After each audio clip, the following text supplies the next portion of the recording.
This is my narration of Lab 4, which focuses on temperature.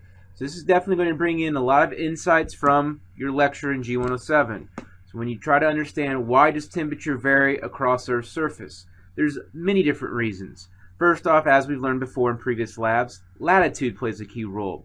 Also, as we've also learned, altitude plays a key role. As you go up in elevation, temperature goes down, as we learned Lab 3 in the very first part. Also, other reasons why temperature varies is whether or not you're deep within a continent, and if you are, you're going to have bigger changes in your temperatures. Your highs are going to be higher, your lows are going to be lower, whereas if you're closer to a water body, your temperatures are going to be moderated. What that means is your temperatures won't get as high, but they also won't get as low. And so one of the things you'll notice is places along a water body will have temperatures that won't change much at all during the day or even throughout the year. For example, look at Key West, Florida, in which pretty much every day is somewhere in the 70s or 80s. It doesn't matter if it's winter, doesn't matter if it's summer. And a lot of that has to do with the fact that it's stuck in the middle of a large water body, the Gulf of Mexico. Further, other reasons why we see different temperatures is albedo, or essentially the color of the surface. And so albedo refers to darker surfaces, darker colors absorb and retain heat better, whereas lighter colored surfaces that have higher albedos have more reflectivity, and those lighter colors are going to then reflect that heat and thus not absorb it and not retain the heat as much as dark surfaces. And so essentially latitude, altitude, water and land heating differences, albedo, but also cloud cover plays a key role in understanding temperature differences. When we graph different phenomenon in G108, we're going to use different graphs. Could be a line graph, could be a bar graph. We're going to use line graphs whenever we're trying to find a moment in time, a magnitude at a point in time. So temperature at a certain time, temperature, whether it be temperature in January, temperature at 2 in the morning, it's a specific moment in time. And so we're going to refer to this as continuous data. What that means is temperature doesn't just go from 48 degrees suddenly up to 52 degrees. It goes from 48 to 49 to 50 to 51 to 52. It's continuous. And so when we look at temperature especially, we're going to use line graphs. Whereas if it's stuff that can be actually quantified, stuff that can be put into a container, for example, rain, snow, can be put into a container, then we're going to use a bar graph. So bar graphs we're going to use to measure a particular period of time. So for a day, how much rain did we get on a certain day? Well, we'd use a bar graph to showcase that. How much rain did we get for a certain month? Well, we'd use a bar graph to showcase that. And so line graph versus bar graph is something we're going to have to make sure to separate and distinguish going forward. Parts 1 and 2 are going to ask you to create a climograph and then answer questions based on those climographs. And so what we have here is we have Indianapolis. So just using an example of Indianapolis. And so just to familiarize ourselves with the climograph, at the bottom we have the different months of the year.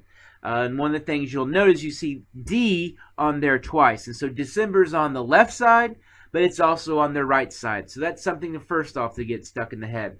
Second, if we go over on the right-hand side, that's temperature in degrees Fahrenheit. So we have all the way up to 100 at the top right-hand corner and then all the way down to -40. And so what you're going to do is you're going to then plot temperatures for different months. And so in this example of Indianapolis, I've already done that. First off, what we note is if you look at where those dots are placed. For example, the dot for January is going to be right in the middle of that box. It's not going to be on a line. So the plot for January, which is just under, somewhere right around 28 degrees probably. So 28 degrees, you'll place a dot inside in the middle because it's an average temperature for the month. In the middle of that so-called area or region that's supposed to be for January. So then you see the January placed, and then we go to February, March, April, blah, blah, blah, blah, blah. And so what you'll do is you'll then place all the points on this graph, and then you'll connect them using a smooth line. So you'll connect the dots and try to create kind of a curved line that connects all the points. Further, one of the things you have to note is what to do with December. So December is actually, there's 2 dots that show December, but both of those dots are going to be on the solid black line on either the left-hand side of the graph or on the right-hand side of the graph. And so you'll see for December, which is 30 degrees, is the average temperature in December in Indianapolis. You'll see it on the left-hand side on that solid dark black line, but also on the right-hand side. Essentially what it is, December is cut in half. It's on both sides of the climograph. And so your climographs, now they might not look exactly like this, but they should look like this in terms of the general makeup, with the dots in the middle of the particular month that the data is for, but also with December being shown both on the left-hand side and the right-hand side. For part 1, keep in mind the title of it, Altitude Effects on Temperature. For question 4, it's going to ask you to use an analemma and then draw an arrow that showcases when the subsolar point is overhead at our location. And so what's our location? Well, if we look at the part 1, La Paz, Bolivia, 16 degrees south. Concepcion, Bolivia, 16 degrees south. And so you're going to use the analemma to find out when, at 16 degrees south, the subsolar point is directly overhead. And it's going to happen at 2 different times during the year. And so you'll find out that day, and then what I want you to do is go up to your climographs for both La Paz and Concepcion and draw an arrow pointing that says this is the time, this is the month, and also the time of the month in which the subsolar point is directly overhead. For part 2, keep in mind the title, Marine and Continental Effects on Temperature. Here's part 3, Albedo Effects on Temperature. Here's the missing data, so go ahead and fill this in and then answer the questions subsequently. This is from a day in September of 2013 in which the high temperature for that afternoon was 90 degrees, and so that was the ambient air temperature, as they would say. In part 4, we're introduced to isoline maps. The idea here is these different colors are associated with different precipitation totals in this particular example. So over on the right-hand side, we've got different amounts. So we can see that places that are blue have more rain than places that are orange and brown in color. So we can see that over on the Pacific Northwest, but also in the American Southeast, you see a lot of blue. That means they get a little bit more rain than the other places. And so you can definitely see a west to east pattern in which it's, for the most part, drier in the west and wetter in the east. So we'll go ahead and look at our first example to help try to understand how to answer these questions. And so for A, we can see it's somewhere in the orange, that light orange category. That light orange category means it's going to be somewhere from 12 to 20 in terms of its value. So if you just put a number anywhere between 12 and 20 in terms of number of inches in terms of precipitation, that would be acceptable because it's in the orange. But if we can probably make a little bit better of an inference, a little better response, because it's closer to the green. So that A is closer to the green, which is the 20 to 30 category. So I would say that's probably somewhere between 15 and 20 degrees is the value for A. So that's just a kind of an introduction to these isoline maps. So any response between 15 and 20 would be fine for A. Now, instead of looking at precipitation, let's look at temperature. And these are called isotherms. And so the different colors are represented by different temperatures at the top. So if we go ahead and just use an example, let's go ahead and look at A.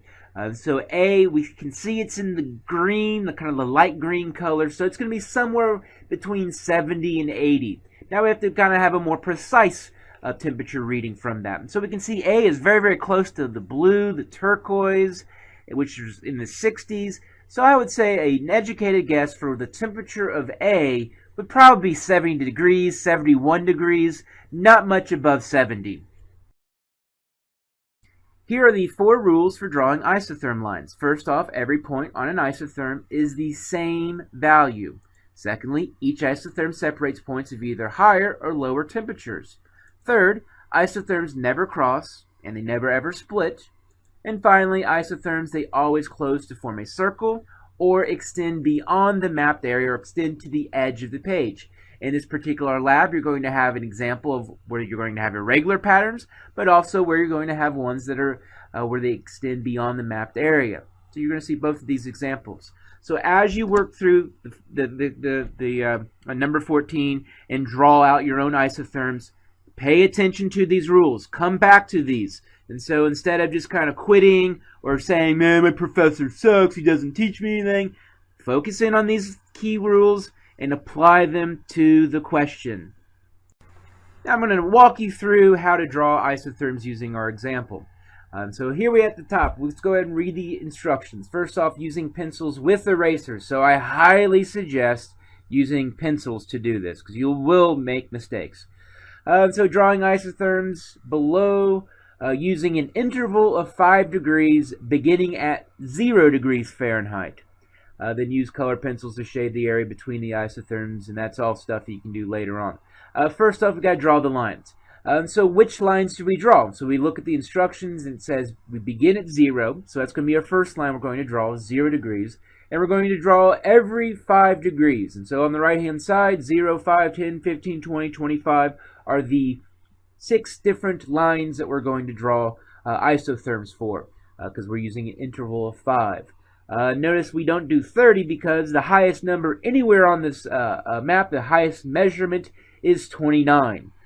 So because of that, we will never have, in this case, we won't have 30 being drawn because we don't get that high.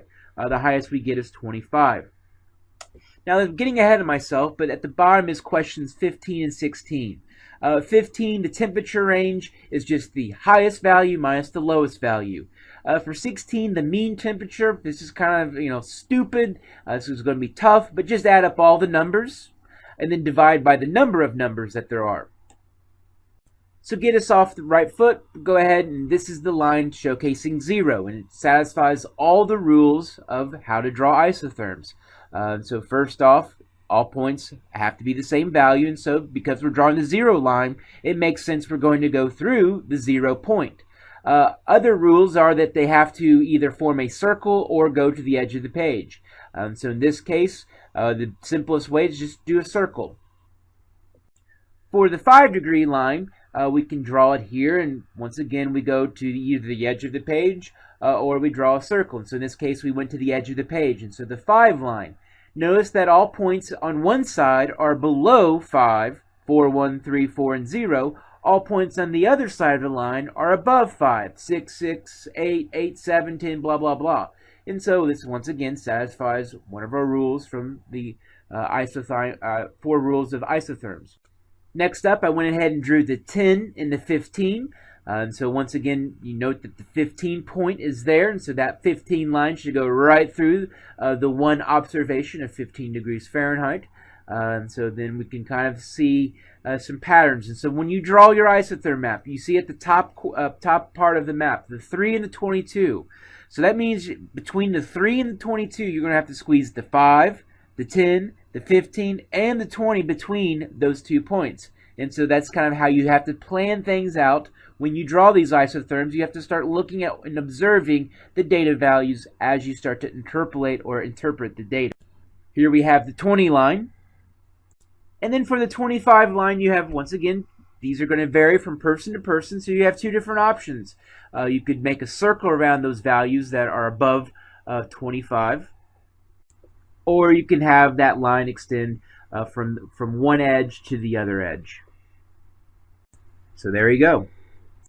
And for part 5, you'll be plotting actual real isotherms on a real map with real observations. And so on the left-hand side, at the bottom of that page, you'll see the mean January temperatures. I went ahead and I've done that for you.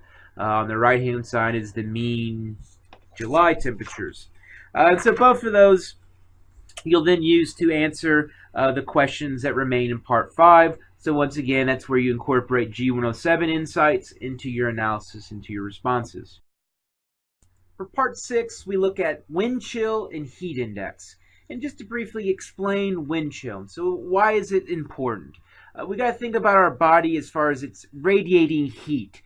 So it's radiating long wave radiation. It's radiating thermal energy. It's emitting heat from our internal organs outward. And so what happens with wind chill is wind, especially as wind becomes even faster, accelerates the removal of that heat from our body and from our skin.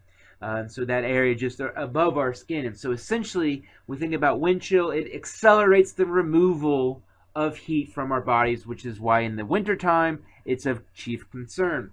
In terms of heat index, what it is when we see high temperatures along with high humidity levels, essentially what it is your body, it sweats and it perspires to try to create evaporation. And so evaporation on our skin, essentially water goes from being a liquid to a gas. And so essentially water on our skin evaporates. And so because of that, that's why we perspire. We naturally are creating evaporation, which evaporation promotes cooling at the surface. That's why when you jump in the pool in the middle of the summer, even if it's 180 degrees outside, you get out, you get the chills because the water on your skin is evaporating. It's going from being a liquid to a gas. And so when we think about heat index, why when we have more humidity in the air, essentially more water vapor in the air, our bodies have to work even harder to keep itself cool. And so heat index, we think about the key reasons as far as why relative humidity influences temperature and why it has to do anything with our own bodies is the fact our bodies naturally perspire, but when it's so humid out, when the humidity of the air is so high, it has to work even harder to keep itself cool. To showcase tight weave and loose weave, I've showcased that here using these diagrams. And so on the left-hand side, we can think of that as being loose weave. So it's like wearing sweatpants. Where on the right-hand side is a very tightly woven fabric. So that's how I can showcase this. And so if you think about which one of these has more yellow exposed, definitely one on the left is going to have more yellow exposed and some more of that underlying surface area exposed. So when we think about wind chill, we can layer up, but if we layer up with a bunch of sweatpants and a bunch of loosely woven fabric, it's really going to protect us as much as like a windbreaker. Something that's very, very tightly woven is going to prevent that wind from removing the heat from our bodies and from the skin layer. The wind chill and heat index charts are very, very simple to read. So let's go ahead and go through an example here. So we have wind speed of 35 miles per hour, air temperature of 0 degrees Fahrenheit. So we go over here, you look at 35 miles per hour. So you find that at the top, and so it's going to be somewhere in that particular column, the 35 column. And then we have an air temperature of 0, so we go down to 0, and that should be the negative 27 degree, make sure you label, Fahrenheit would be the wind chill. And so at 35 mile per hour wind at 0 degrees is going to be a negative 27 degree Fahrenheit wind chill. Now using the heat index table, go ahead and infer that. And so we have a relative humidity of 90%. So we see that it's over at the top, the 90 up there at the top. And so then we have a air temperature of 86 degrees Fahrenheit, and so kind of like battleship, so 90, where they meet, 105 degrees Fahrenheit would be the heat index on a day in which the relative humidity is 90% and the air temperature is 86 degrees. And so all the other questions you should be able to answer in some way, shape, or form from your G107 insights. And I highly encourage you. What they say about you guys, young people, is that you aren't able to think creatively. You aren't able to think on your own. So you're great at memorizing things, but you aren't able as far as answering the why question. I disagree. I think you can. So when you answer the other questions, the knee jerk is, well, I'm just going to just ask the professor. I'm just going to come and meet him, meet him early. Try to answer the questions as best you can. So do not come to me with questions in which I can tell you haven't done any research, you hadn't done any deep thought. But all of this should be pretty self-explanatory, and I hope you've done well.